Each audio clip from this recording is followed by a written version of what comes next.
Olá, voltamos. Vamos ver cadê o Éder aqui.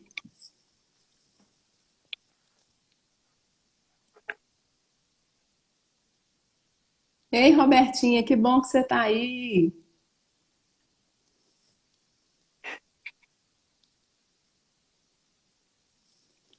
Já chamei o Éder, será que ele tá vindo? Eu estou aqui. Ah, então eu que não tô aparecendo? Eu não tô te vendo, não. Não, pra mim tá aparecendo. Todo mundo tá entrando. Tô te vendo, você acabou de coçar. Coçar o nariz? Eu vou editar, depois eu edito. É, o meu tá aparecendo aqui conectando. De repente eu vou tirar do Wi-Fi, né? Tá. Ah, E é, agora não. você não tá aparecendo aí, ó, tá vendo? Aqui, ó, a Marcela tá falando que só tá me vendo. Vê a sua conexão. Ai, obrigada, Rodrigo. Obrigada, gente, pela presença de vocês, viu? Cadê o Éder?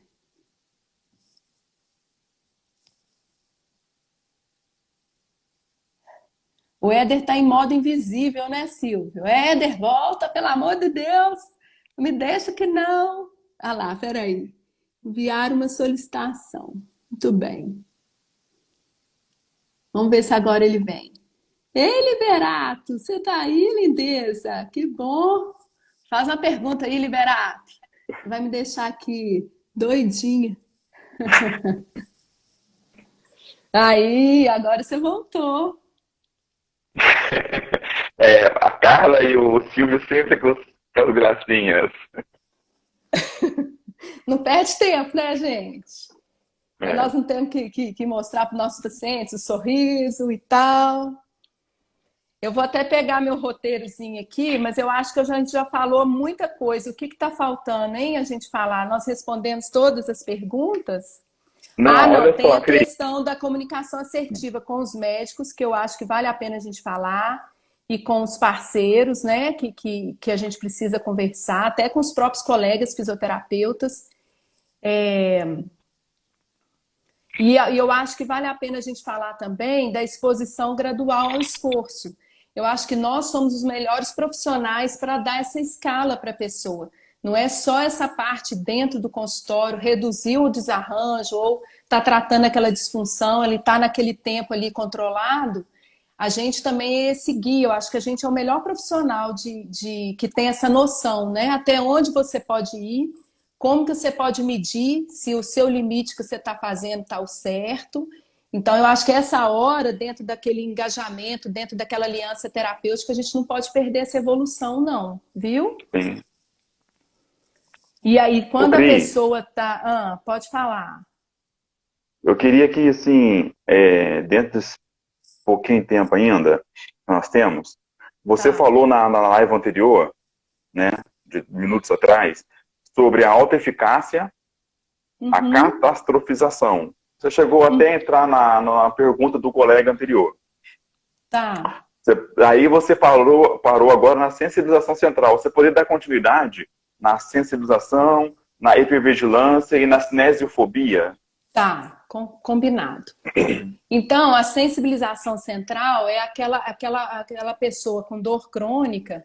E aí a gente tem algumas pistas clínicas, sabe? Que eles até falam que assim, tem questionário, mas eu não sei se é muito. Aí eu precisaria estudar um pouco mais para responder para vocês. Mas eu falo assim, a parte clínica que eu sei que a gente consegue identificar aquela pessoa tem as características de sensibilização central. É aquela pessoa que mostra pra gente aquela dor exagerada, sabe? Fala assim, tudo é muito grande. A dor é aquela coisa extremamente forte, que impacta muito na vida dela. Um outro fator, a dor, ela muda muito de local, ela não tem aquela, não é aquela lógica que a gente segue. Ah, uma dor que está aqui no pescoço pode estar referida até o ombro, pode estar irradiada até a mão, mas é dela não. Dói aqui, ah, mas aí dói aqui também. Ah, eu esqueci de te falar, dói o joelho também. Aí e vai, e aí o negócio Hum, não para. E se você for ver, se você ficar doido ali também, você vai marcando tudo no diagrama do corpo, Você vai olhar e fala assim, não, por onde que eu vou começar? Ou então, se Sim. você pede para a pessoa marcar, eu até não peço, não, a gente que marca. Mas se fosse para ela marcar, eu acho que ela ia marcar o corpo todo, ia colorir tudo. Típico de sensibilização central. A outra característica, a gente, por exemplo, está ali avaliando uma cervical, e aí, por nada, você vai lá na hora de alguns testes, você vai e aperta o tornozelo dela, a pessoa fala, nossa senhora, que dor forte que eu senti. Não é que ela está mentindo, não, realmente ela sente. Mas é o quê? É aquela coisa que não tem muita coerência, é tudo muito exagerado. E a presença da alodínia, né? Que é aquela a pessoa sente dor aonde ela não precisaria sentir, às vezes com um toquezinho assim mesmo. Às vezes a gente olha com o estesiômetro e fala, nossa, a pessoa não pode nem encostar. Então é típico de sensibilização central. E aí é dentro daquele, deixa eu até voltar com isso aqui, ó, para vocês lembrarem, que está lá na apostila. A gente não vai ficar simplesmente focado nessa parte mecânica. Se a gente não abordar as outras questões com aquela pessoa, ou simplesmente falar para ela assim, olha, vamos fazer um combinado, o que você gosta de fazer? Aí qualquer coisa. Ou então a gente fala, ó, vamos começar a pensar, ouvir músicas, buscar. Isso aí eu faço muito com quem tem a sensibilização central. Lá no consultório, a Elo, acho que está até aqui com a gente, a Eloane é a fisioterapeuta que trabalha comigo, ela está assumindo os pacientes quando eu tenho a estrutura do Pilates, e eu sempre usei o Pilates como uma opção terapêutica. Então, vamos supor, a pessoa está... Uhum. Até a gente pode falar da parte da cinesiofobia junto, mas só para não perder essa sensibilização central, a gente fala assim, olha, existem alguns exercícios que podem te ajudar a relaxar, então ela faz ali, ou então não, pode fazer perto da sua casa, onde for mais fácil. E aí a gente vai tentando tirar esse foco da dor para agir na sensibilização central, sabe? Então a gente fala, ó, Sim. vamos tirar um pouco esse alarme exagerado do cérebro, porque a gente explica também, nem toda dor tem relação com lesão, e aí vai, tá? E a Tá. cinesiofobia é aquele medo exagerado de movimentar, né? Seja por questões anteriores, de traumas mesmo, que ela já movimentou e piorou, ou aquela pessoa que realmente não foi cuidada da melhor forma. Então, foi ensinado, ó, se dói, não faz. Se for agachar, manda só o bumbum para trás, não dobra a coluna. Então, ela Uhum. começa a colocar aquilo ali e aquilo ali vira um problema, né, para ela. Ela realmente começa a evitar movimentos simples do dia a dia. E qual que é o outro? A hipervigilância, que é aquela pessoa que está Sim. sempre se tocando e está sempre querendo lembrar da dor. Ela está vigiando. Ah, deixa eu ver se está doendo. É muito assim. Como é que você está aí agora? Vamos, se a gente pensar assim, nesses últimos dias, nos últimos 2 dias, que nota que você daria para sua dor? Ah, deixa eu ver aqui se está doendo. Ah, deixa eu ver. Dói. Eu ponho a mão aqui, ó. Põe a mão aqui pra você ver. Aí elas fazem isso, né? Você tá sentadinho no seu canto, elas falam, vem cá, põe a mão aqui pra você ver como é que tá tenso. Então, são pessoas que a gente tem que ir direcionando, porque senão o tratamento, a gente perde totalmente o Sim. sentido, né? Você perde o paciente também, né? É, é, é verdade, é verdade. Ah, Tá. o Cris, site Retrain tem mesmo. É maravilhoso. E isso é mesmo, eu esqueci até de comentar. Quem que falou aí? Eu não vi. Amanda. Amanda, obrigada. A gente pode, é gratuito, né? A gente pode passar esse endereço para o paciente e lá eles falam, né? Eles Amanda, fizeram você tudo muito pode. desenhado. Tá? Amanda, você pode deixar escrito aqui e colocar lá no grupo também, tá? Lá no Zap. É, é muito bom mesmo. Eu já indiquei e depois acabei parando de indicar, mas a gente não pode esquecer disso, não.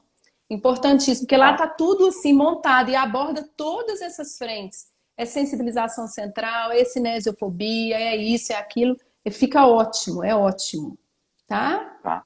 Ô, Cris, como você, como que você atua assim, mostrar para o paciente a importância da exposição gradual aos exercícios para ele progredir? Uhum. Eu vou mostrando para ele o seguinte, né? Que o ser humano foi feito para movimentar. E aí a gente precisa estabelecer essas etapas de movimento para ele receber aquilo da melhor forma possível. Então eu faço aquela questão de degrau mesmo. Eu falo para ele, nós estamos nessa etapa, para a gente passar para outra, a gente já vai ter que estar assim, assim, assado. Então, assim, vamos pegar alguns extremos, assim, só para a gente não ficar assim, uma coisa muito grande. Eu falo, a gente não lembra que a gente aprendeu com o Liberato, ó, testa um pouco o seu movimento para trás, a extensão em pé. Então, se tá ok, não senti nada, a minha mobilidade está boa, eu estou pronto ali para começar ou então até o movimento para frente. Eu estou pronto ali para começar uma corrida. Aí eu estou correndo, eu não vou de uma vez. Você vai começar a preparar seu corpo. Logo depois da corrida, eu não quero que a pessoa seja hipervigilante, mas testa de novo, faz a extensão para trás e faz para frente. Ah, doeu um pouquinho, deu problema? Não, doeu um pouquinho. Então eu vou chegar em casa, vou fazer meu exercício, então eu já faço logo ali, testo de novo. Aí no outro dia eu só acompanho. Como é que eu acordei após essa corrida? Ah, eu acordei bem, tranquilo. Então, ótimo. Aí eu vou correr naquele mesmo dia, no outro dia de novo? Não. Eu vou, então, deixar um dia, vou correr no outro. Então, eu falo muito que é esse acompanhamento, sabe? Eu vou mostrando para ele que não é nada para ele apavorar. Ele está aprendendo a gerenciar a dor. Se a dor vier, ele vai saber o que fazer.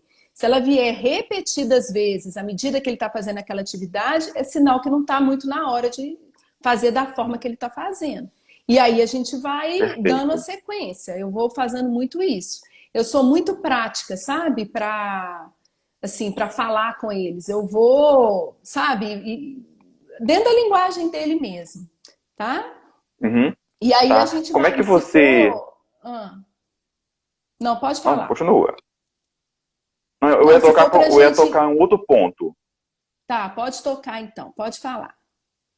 Não, agora continua. Pode continuar o seu Obrigada, raciocínio. Everton. Não, eu acho que é o seguinte. Então, por exemplo, eu falei agora do ponto de vista mecânico, né? Dessa evolução. Sim. Aí, se eu vejo que a pessoa realmente ela está com muito medo de caminhar, aí eu falo com ela, ó, então vamos fazer o combinado. Hoje é segunda-feira, você vai caminhar quarta, sexta e sábado e vai me mandar uma mensagem para você me falar como que você se sentiu, como que foi para você, para onde você foi. E são coisas que às vezes a gente fica muito ali, paciente, muito tendo o seu contato e tudo, mas eu acho que ele precisa desse suporte, sabe? Ou então fala, ó, você está inseguro de fazer exercício sozinho? Eu tenho um educador físico para te indicar. Ele entende das questões de coluna, a gente trabalha junto, eu explico para ele o seu caso, você vai fazer só o que você pode, dentro do seu limite, e ele vai te ajudar. Então eu vou fazendo muito isso, sabe? Ou então, por exemplo, às vezes acontece... eu tenho aqui em BH um neurocirurgião que me indica muito, e ele é muito bacana, que ele acredita no MDT, assim, de uma forma que até eu fico impressionada. Então, por exemplo, tem hora que eu falo com ele assim, olha, José Augusto, esse paciente do ponto de vista mecânico tá pronto, não tem mais o que eu fazer com ele, mas a dor está persistente. Então, eu acho que eu vou voltar, eu pedir para ele para uma nova consulta e você vê do ponto de vista medicamentoso, vale a pena entrar com medicação de ação central, vale a pena indicar para um psiquiatra para ver alguma questão que né, possa entrar. Então, aí eu vou muito nessa frente. Então, por exemplo, ele fala assim, ô Cris, esse paciente tem lesão tal, porque eles olham muito isso mesmo, e é caso cirúrgico, mas eu queria que ele experimentasse o Mackenzie, pelo menos para ver o que a gente consegue. De repente, ele nem precisa operar mais, ou então eu vou fazer menos do que eu pensei que poderia fazer. Então, tudo isso eu acho que é dentro dessa comunicação assertiva que a gente consegue. A gente fica naquilo ali, sabe? A gente foca e tem uma conversa aberta. Então, por exemplo, eu tenho 2 médicos que eu faço isso. Eu sei que o caso é cirúrgico, do ponto de vista mecânico está demorando um pouquinho para responder, mas ele tem essas outras questões, aí eu falo de emoção, de comportamento, e aí ele está me avisando aqui que você já marcou a cirurgia, ele já está com tudo pronto. Você pode esperar mais 15 dias? Vamos combinar? Pelo menos mais 2 semanas, ele não estava fazendo tanto a parte de exercício como precisava, ou ele fez uma viagem longa de avião, que que eu acho que pode ter impactado. E eu faço isso também diante do paciente, assim, diante que eu falo assim, eu vejo que aquele paciente não está tão pronto para cirurgia, ele acredita naquele processo de melhora, mas ele está no meio do caminho. Então, assim, eu falo verdade para vocês, isso já aconteceu, não foi só uma vez, e aquele paciente não precisou operar mais, tanto de cervical quanto de lombar, com dor irradiada para braço, para Uhum. perna. E tem aqueles casos também que a gente fala, ó, o médico às vezes fala, não, isso aí você consegue. E às vezes a gente não, a resposta não é mecânica. E aquela pessoa às vezes está emagrecendo, não está indo ao trabalho, está com perda funcional muito grande. A gente fala com ele, ó, de repente, pelo menos um bloqueio vale a pena sim, depois ele volta para cá. Então, eu acho que isso, gente, nós fisioterapeutas, nós não temos que ter vergonha de fazer, faz parte do nosso trabalho. Então, aí, por exemplo, a gente até já falou isso. Às vezes manda, a pessoa vem, porque a minha grande demanda no consultório são os próprios pacientes indicando. Ou indica amigo, ou indica familiar. Eu atendo muita gente do interior, então às vezes a pessoa vem, faz uma, duas sessões e depois ela é acompanhada, não por pessoas que têm a formação do Mackenzie, mas dá segmento, né, na fisioterapia. Então, a gente fazendo essa comunicação, a gente consegue, é nossa responsabilidade fazer isso. E a gente ganha, o Sim. paciente ganha. Então, a gente tem que ter vergonha, não. A gente tem que enfrentar. Então, por exemplo, chega um paciente de um médico que eu não conheço. Aí eu falo, como é que é o nome do seu médico mesmo? Tal. Você tem o contato dele aí? Tenho. Ou é e-mail, ou é telefone da clínica, ou às vezes é celular. E aí eu entro em contato com aquele médico, normalmente não é na primeira, não. Na segunda ou terceira sessão, me apresentando.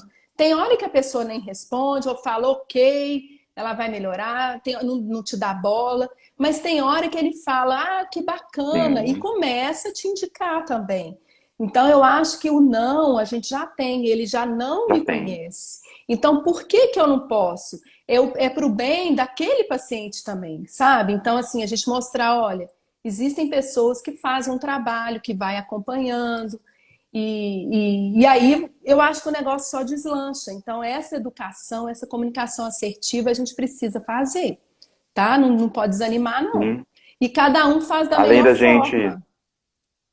além da gente desmistificar, quebrar as crenças, as barreiras dos pacientes, né? Nós precisamos Uhum, quebrar, nós precisamos desmistificar os nossos pensamentos.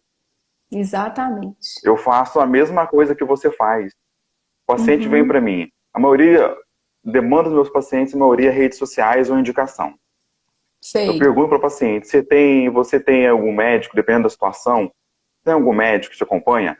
Tenho. Me passa os dados.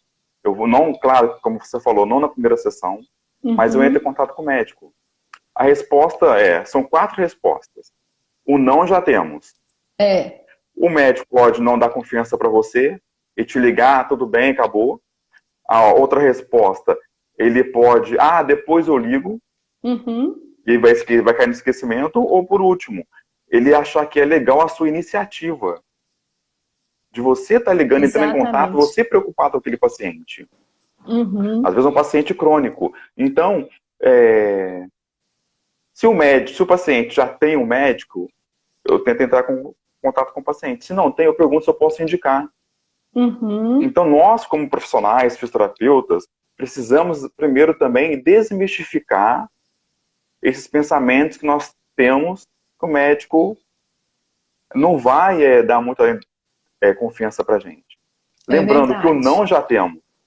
Nós precisamos agora dar um passo além do não, É, né? exatamente. E vai fortalecer o MDT, as coisas vão ficando, né? Quando eu fui, por exemplo, fui para Vitória, meu marido foi transferido para lá, eu fui assim, sem conhecer ninguém, larguei tudo aqui. E aí a palavra, a frase que eu mais escutava, para mim, eu acho que lá foi uma coisa assim, porque eu falava, gente, como é que eu vou fazer aqui? Como diz o Liberato, a minha sorte foi que eu tinha passado na prova, então eu era a única certificada do Estado do Espírito Santo. Então, isso para mim foi uma coisa boa, mas eu também, eu pipocava em vários lugares, tipo, o evento, porque lá tudo é muito fácil, então assim, teve um congresso de médicos disso aqui, aí eu ia.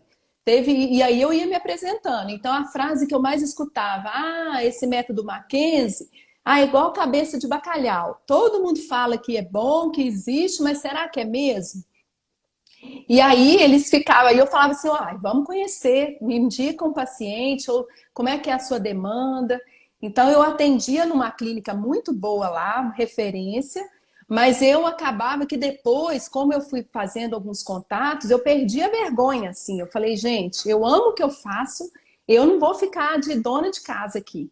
E aí, eu fazendo esses contatos, eles falavam assim, tinha dia que eu atendia em 3 lugares, eu ia nas clínicas atender, sabe? De fisioterapeuta ou de médicos também. Então, isso para mim foi assim, de um aprendizado enorme, que eu falei, gente, só depende da gente. Essa comunicação, essa verbalização só depende da gente.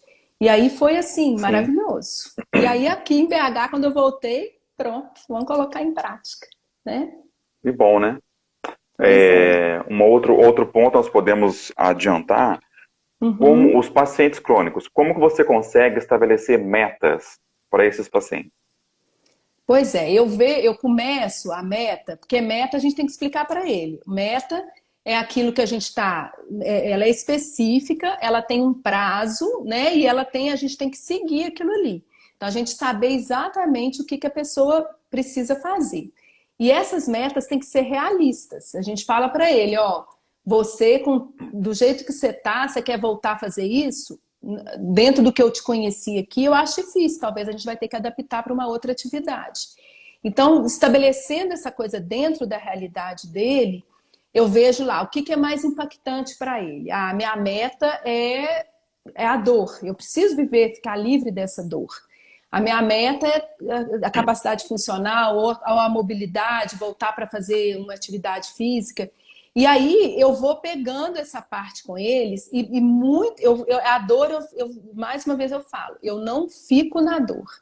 Com paciente com dor crônico, eu espalho várias outras coisas. Espalho que eu digo assim, eu foco em várias outras coisas. Então eu sei que a dor ali para ele é o mais importante.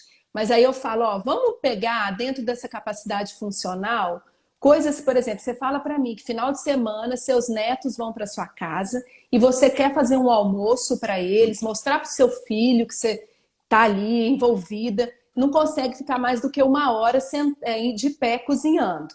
Então a gente está ali, a nossa meta é você conseguir fazer isso. E aí a gente vai fazendo coisas simples. Eu vou pedindo para ela, na sua casa de manhã, você vai fazer alguns alongamentos. Aí eu trabalho muito essa mobilidade. E como eu tenho essa facilidade de, né, assim, eu já acostumei a gravar vídeos, eu lá com o paciente no consultório mesmo, com o vídeo dele, eu filmo com o celular dele e falo, então vamos lá.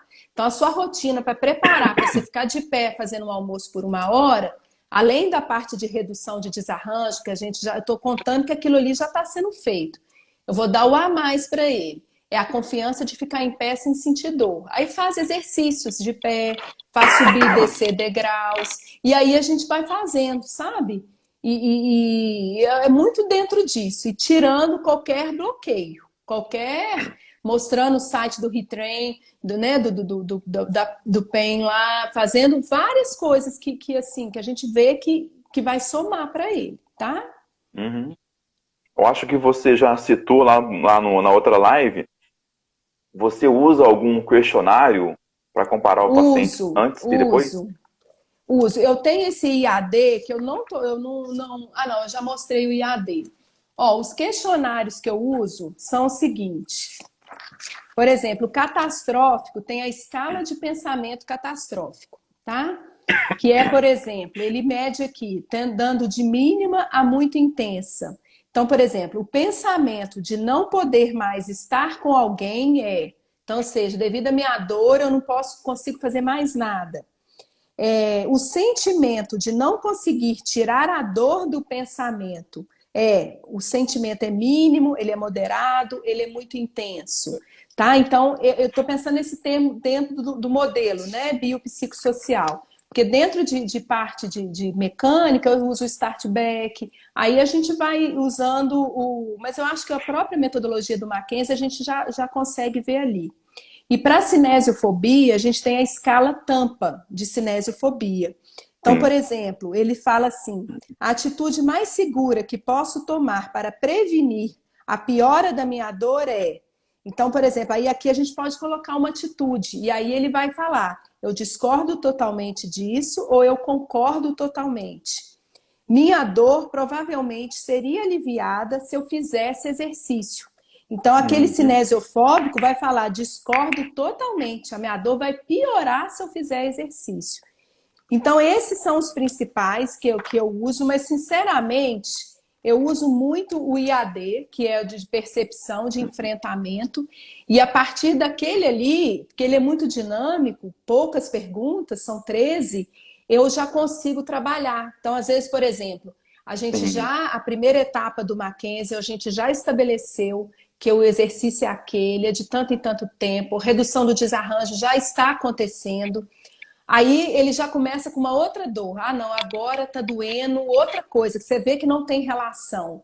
Aí eu falo para ele: olha, eu te convido então a vir praticar uma série de exercícios aqui. E aí a gente vai, durante esses exercícios, eu vou fazendo essas perguntas também, sabe? Então fica uma coisa mais tá. solta ali, não tão. E aí a pessoa vai se sentindo melhor, mais confiante, tá? Perfeito, Cris. Perfeito. Pessoal, mais dúvidas? Ei, Dani, tudo bem? É dentro do que a Cris, eu gente acho que colocou. Acho que dentro do que eu coloquei sim. aqui, nós falamos tudo, não foi? Falamos tudo, né? Foi tudo. Foi bom para vocês aí, gente? Que bom, fico tão feliz. Que bom. Obrigada, Liberato, fofo. Ô, Liberato, eu falo assim pro meu marido: nossa, eu amo o Liberato. Ele fala: Cristiane, menos, menos. Aqui, Éder, deixa eu só contar um negócio do Liberato aqui, só para Sim. descontrair. Olha como que ele é. Então, ele tinha liberdade comigo, foi ele que me Ele curou. quem? O O Liberato ou seu marido? Liberato, Liberato. Tá. Então, assim, eu falo que ele que me curou, ele que me mostrou tudo. Aí ele sabe da minha vida. Eu tenho dois filhos, a minha filha vai fazer 12 anos agora, o meu menino tem 10. E aí, quando eu estava fazendo a formação, eu tive os meninos que estão 1 ano e meio de diferença. Do meu segundo filho, eu demorei um pouquinho para emagrecer, sabe? E aí o Liberato lá no curso, a gente estava, sentou para almoçar e tal, ele olhou meu prato, viu o que eu estava comendo. Aí lá no curso, na volta, ele falou assim: aqui, sabe a Gisele Bündchen? Eu falei: sei, é claro, né? Pois é, ela teve filho na mesma época que você. Seu menino tem 5 meses, 4 meses? Pois é, o dela também.